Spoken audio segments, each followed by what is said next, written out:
thank you for dropping in. So today I'm going to share with you one of my favourite and what I believe to be one of the most important techniques from the Hatha yoga practice, and it's called Vritti. It's a breathing exercise that is there to give us greater clarity of mind and help us learn how to deregulate in times when we feel stressed, a little bit anxious, or in times that we simply can't focus. Let's look at the term first. So Vritti. Sama means to smooth out. So if you imagine your quilt cover at home after you've prepared your bed, you waft your forearm over it and smooth out the ripples. Vritti means whirlpool, but in this context, it's associated with our mind, the movement of our mind, that incessant thinking thought pattern that pushes and pulls us from one thing to the next. So the intention of the technique is to smooth out that frequent movement of the mind, and in doing so, it brings us into a state of clarity and calm.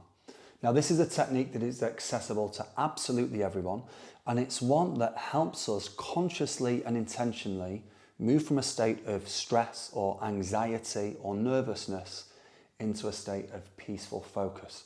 Incredibly powerful and potent. Simply done in this way, we want to include some technical aspects to it, and specifically harnessing the ability of a muscle called your diaphragm.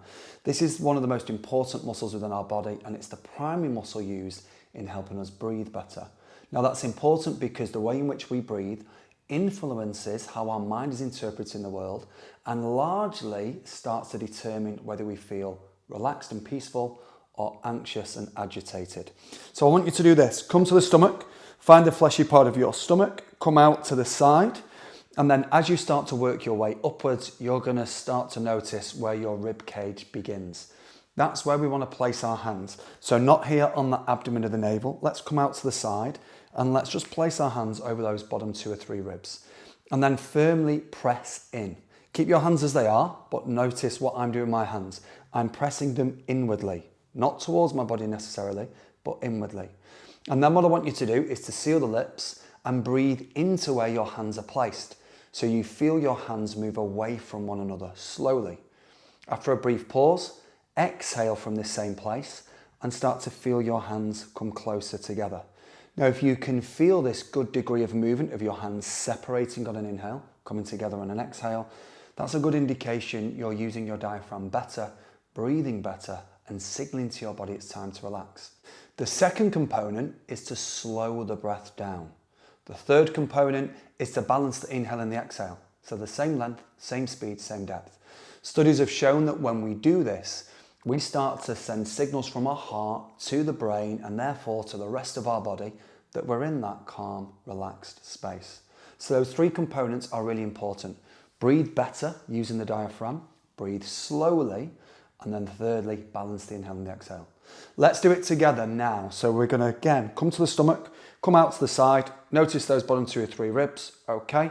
Hands here, relax the shoulders down, seal the lips, and let's inhale into the hands for a count of 4. So we inhale 1, 2, 3, 4. We pause, and then we exhale 4, 3, 2, 1. We go again, inhale 1, 2, 3, 4, exhale 4, 3, 2, 1. Lower the gaze or close your eyes. Let's go again together. Inhale 1, 2, 3, 4, exhale 4, 3, 2, 1. Now continue that practice, inhaling into where you feel the hands are placed.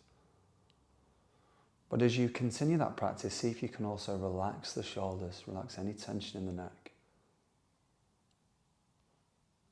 And importantly, focus on the sensation and rhythm of your breath.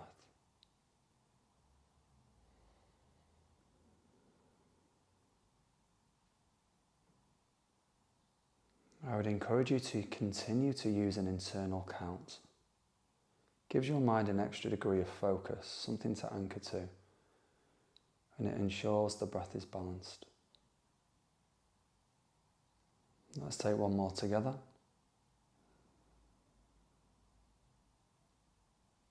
Okay, still with the gaze lowered and maybe your eyes closed. Bring the hands down onto the lap, just shrug the shoulders around a little, pause for a moment, and for me this is always the important part of our practices and something that is very unique to yoga. Now create a relationship with the technique. There's no expectation that you're completely peaceful and calm and focused, but the intention and the hope is that you're more along that direction. So we simply ask ourselves, do I feel better than before? Do I feel more focused than earlier, calmer than earlier, more peaceful than earlier? Blink your eyes open. And if the answer is yes, then that gives us the authority to use that technique more. One of the most amazing things about humans are that we can learn to get better at absolutely anything. So if you're someone who needs to, like myself, learn how to calm down and how to focus and how to bring yourself consciously into a state of ease, then we must engage with practices that reinforce that and establish that, not just within our mind that we understand it, but we establish it within our physiology. And the more you can practice it, the more consciously you can practice these techniques, then the more they become part of who you are long term. Hope you enjoyed today's practice, and I will see you again soon. Thanks for listening.